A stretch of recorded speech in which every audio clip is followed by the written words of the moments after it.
Yeah, I've got 5 o'clock. Everybody else ready? Ready? Okay, we'll call the meetings, city council workshops originally scheduled for September the 9th, 2020. Now it's September the 14th to order. Ms. Sykes, will you call the roll? Mr. Green?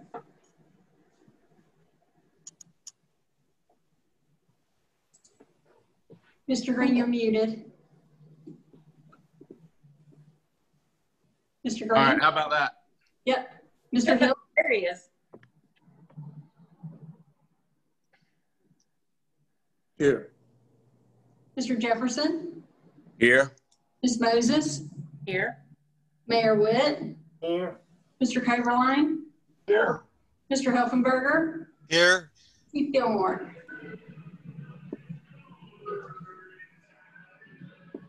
Okay, I can see her. Okay, Mr. Helfenberger, you want to start the discussion? Sure.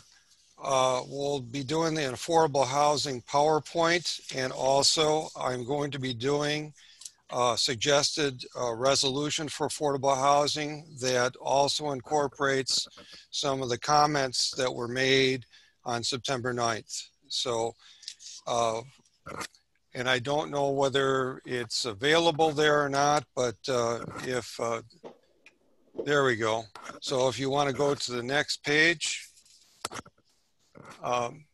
Okay, just one right after it.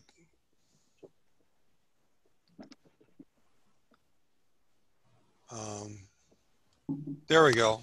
Okay, basically, affordable housing deals with 4 categories of income levels for households. Extremely low income would be at or below 30% of the area median income. Very low income would be below 50% of the area median income. Low income would be below 80% of the area median income. And moderate income would be at or below 120% of the area median income. Next slide. You can get a lot more detail on the income information by going to the federal site at the U.S. Housing and Urban Development or the state site at the Florida Housing Coalition. Next slide. There are 2 criteria for affordable housing. The first is those 4 income categories. You must fall into one of those. And the second is that your income for the household, you'd be spending no more than 30% of your income on rent or mortgage payments. So what makes housing affordable is a decrease in the monthly rent or mortgage payments so that the income eligible family is able to pay less for housing than it would otherwise cost at market rate. A couple of the popular programs to help finance affordable housing are the Low-Income Housing Tax Credit Program by the Florida Housing Finance Corporation and the SHIP program, or the State Housing Initiatives Partnership Program. Next slide.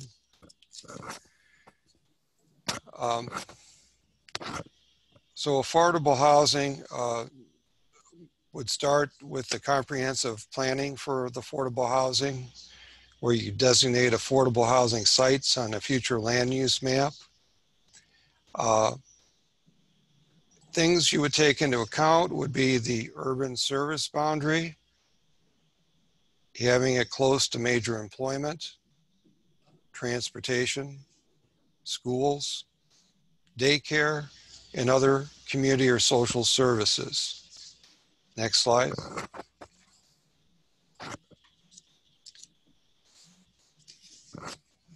So when we're looking at possibly changing comprehensive planning or zoning, we're looking at permitting affordable housing in residential areas. The state made that easy by allowing this to go in any residential area with an individual council vote. But we're looking at a policy for the majority of cases so that if it falls outside of a general rule of thumb, then it would occasionally have to go to the city council for a decision.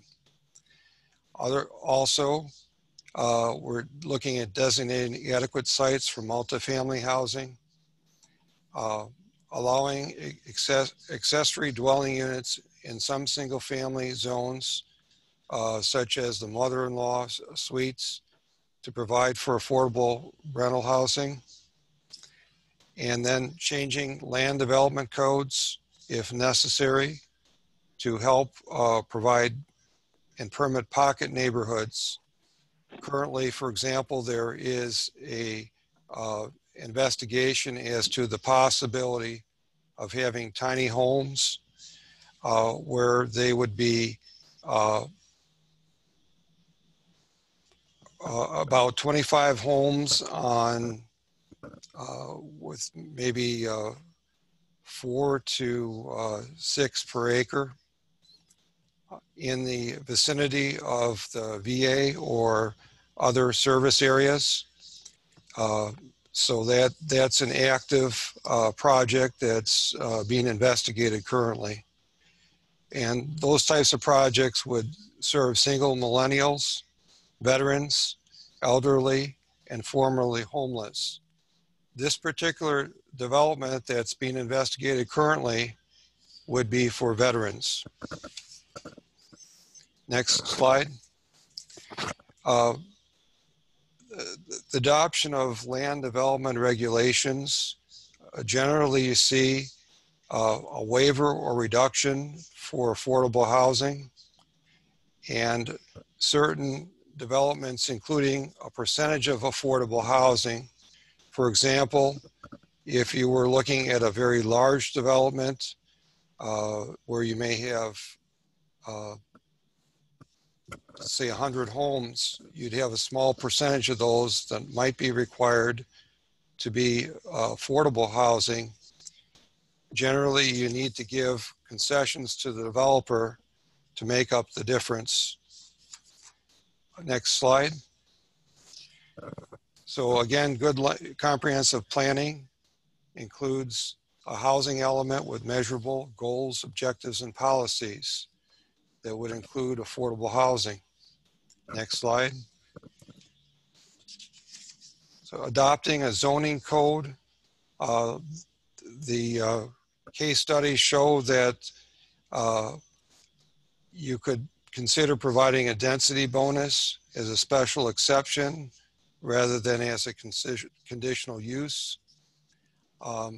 And as I mentioned earlier, you could permit all types of residential uses within each residentially zoned area, or you can target certain residential areas for affordable housing.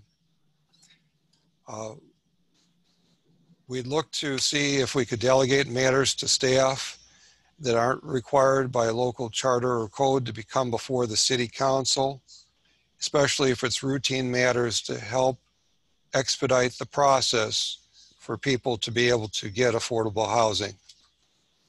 Next slide. We're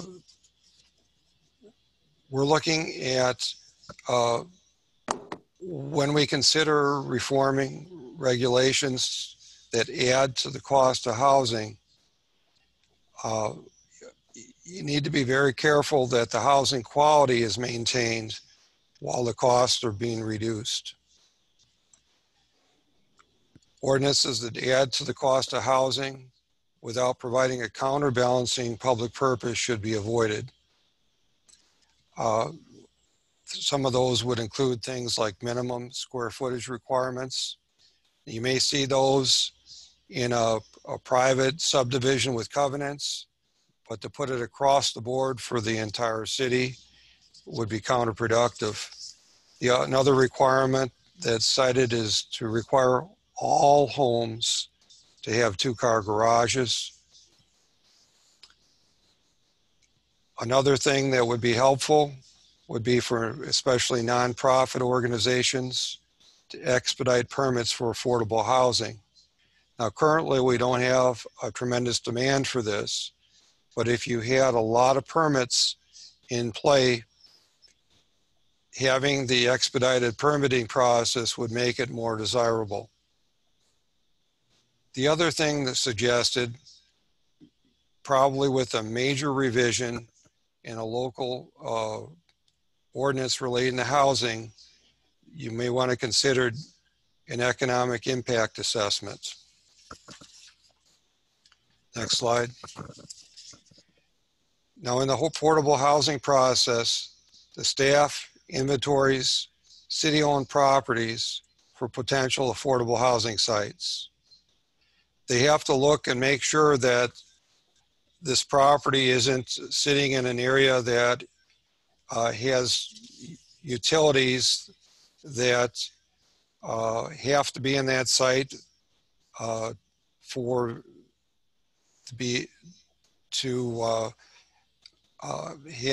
the sewer water flow correctly, or gas, or that it would be extremely costly to move them. Other things we look at is if the property would ever have a current or future use for the city. When you get through all that and you have excess properties available, then that list would be put together for consideration by the City Council. Next slide. Okay, 5 options for the city-owned parcels are taken from what the Florida statutes allow. The first is offering property for sale with the proceeds used to purchase affordable housing land. The second is offering property for sale with the proceeds put in a nonprofit affordable housing fund. The third option is offering property for sale and restricting it to affordable housing development only. Fourth is donating to a nonprofit affordable housing construction group. It must be SHIP approved. And the fifth is designated certain properties to allow for future affordable housing developments. And that would be, if you were example, would look at multifamily housing units. You'd need to have a number of single family lots put together in order to make that type of development work. Next slide. So the process would start with the staff narrowing down the list. The city would invite the public to bid. Bids would be submitted to the city and reviewed by staff for recommendation. And the City Council then would decide on the bids. Successful bidders would have 1 year to obtain a building permit, and affordable housing would need to be built within 1 year of taking out the permit. Next slide. Now, if you have any questions at this point, I would entertain them. Otherwise, I would like to get into a proposed resolution. Are there any questions by the council? All right. Okay. The next section would be looking at a proposed City Council resolution on affordable housing. I took the information and comments from the September 9th meeting and tried to put them into this draft of a resolution. As I mentioned earlier, the Florida statute 166.0451 is the enabling state statute which regulates the disposition of municipal property for affordable housing and authorizes the city to establish a policy for the disposition of city-owned property for affordable housing. So the policy would read that every 3 years, the city would prepare an inventory list within its jurisdiction to which the city holds ownership and deem the property as potentially usable as affordable housing. The list must include the address and specify whether the property is vacant or improved. The governing body then would review the inventory list at a public hearing, may revise it at the conclusion of the hearing, and then following the hearing, would adopt a resolution that includes the inventory list of such property. The city would accept applications that utilize one of 3 options for the disposition of city-owned properties that meet the criteria. The first option would be the City of Lake City would offer the property for donation to any nonprofit for the construction of affordable housing. And then I would think it would be eligible for individuals that meet one of the 4 income categories: extremely low, very low, low, and moderate. The permit should be obtained within 12 months of the donation date of the property, and the construction shall be completed within 18 months of the donation date of the property, or the property would revert back to the city, and this time frame would not be modified. The second option would be the city would offer the property for sale to the highest bidder by means of a closed bid sale for affordable housing. Again, I would offer it to the 4 income categories, and I would have a limit, very similar limit on when the permit has to be taken out and when the construction has to be completed. Third, the City of Lake City would offer the property for sale to the highest bidders by means of a closed bid, and the profits from the sale of the properties used by the city to fund nonprofit affordable housing projects. Now, the city would be able to choose any of these 3 options if they would approve this resolution. The definitions would be defined as per Florida Statute 420.0004, and it lists a number of definitions there, from adjusted family size to very low income persons. Other definitions, the affordable housing would remain for a 20-year limit as a minimum. Also, the resolution would propose incentives for the impact fees, where you'd have a reduction based on what category the person that's requesting the assistance or the affordable housing was in. Extremely low income persons would receive a 50% reduction of impact fees. Very low income persons would get a 45% reduction of impact fees. Low income persons, a 40% reduction, and moderate income persons, a 30% reduction of impact fees.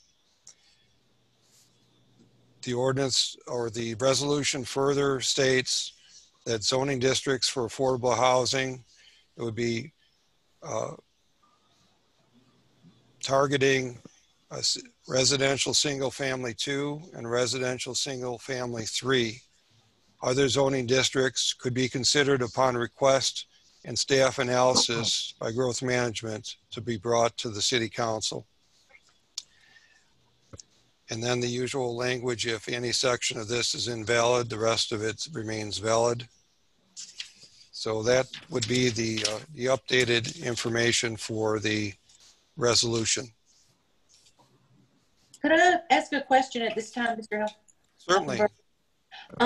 Looking at the options, could you actually have 2 and 3, that you have the property that's got to be the restriction of develop for affordable housing, but with number 3 also use the profits from that sale to fund not-profit affordable housing? Right. That would be the intent of number 3. So you could do 2 and 3. I mean, you would choose Right. both of those, correct? Correct. Okay. It's not mutually exclusive. Right. Okay. Mr. Effenberger, to clarify what Ms. Moses just said, if we did choose that option where we sold the property, or if we did use the property for affordable housing and then got profits from it, would the ordinance say that that money went to affordable housing, or would we have to make that decision? If we followed this ordinance, you'd probably you could say 5 properties are up for consideration. You'd have to probably designate it's either 2 or 3 for the properties. I'm not sure on the timing of when you'd have to make that decision, but it would have to be made by the city council at some point in the process. Okay. Mr. Mayor, Yes, sir. I also had a question for Mr. Helfenberger. Okay. It was my understanding when it came to affordable housing, we were not able to eliminate the impact fees, but we could only defer the impact fees. So I see the reduction plan in here. Are we able to do that, or are we still under a process where we're only able to defer impact fees? You'd have to amend the impact fee ordinance in order to do this. Currently, I think you can only defer it. We are looking at making recommendations to allow for more flexibility with the impact fee ordinance.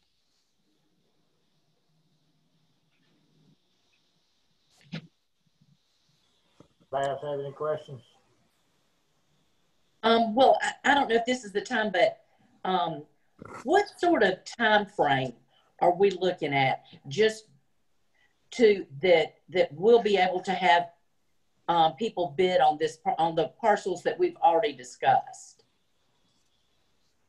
Okay, if this is acceptable, I would bring it before the city council at one of the next city council meetings.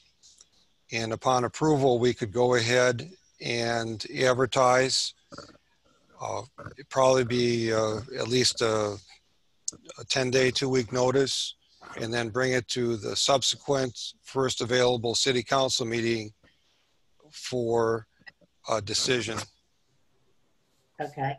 Even though we may need to change the ordinance for the impact fees, I mean, because that takes a month because you have to have 2 readings. So that we would be able to put it out for bid before we make that change on the impact. You could do that if you don't waive the impact fees, except for right now, we have the impact fees waived across the board through the end of the year. So it gives you a few months to be able to change the impact fee ordinance. Now, if it takes more time than that, there might be a gap between in January till another ordinance would be enacted. It depends on how fast we can get the research done and get the impact fees adjusted or recommended to the council for considering an amendment. So actually we could get this where we could bid it out with no impact fees if we do it in a timely fashion. Correct. Okay, thank you. You're welcome. Mr. Helfenberger, with the impact fees, when we do the study on the actual rates, if we want to adjust them, are we going to have to send that out to a consultant to make recommendations, or can that be done in-house? We're probably going to want a consultant's input on this.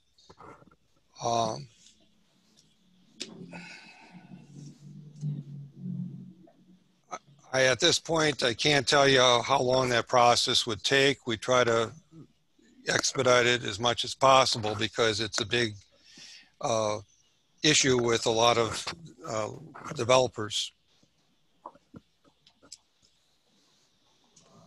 Anybody else have any questions? Okay, anything else, Mr. Helfenberger? Not on this issue. Okay, I guess it's time to take public comments. Do we have anybody in the public wishing to address us?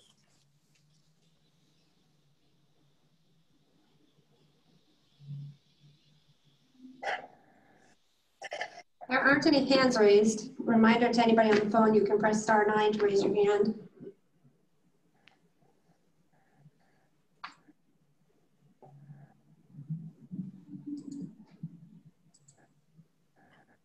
Okay, if there's no public comments, and Mr. Helfenberger, if you're finished, then I guess we would be adjourned till 6. Is that correct?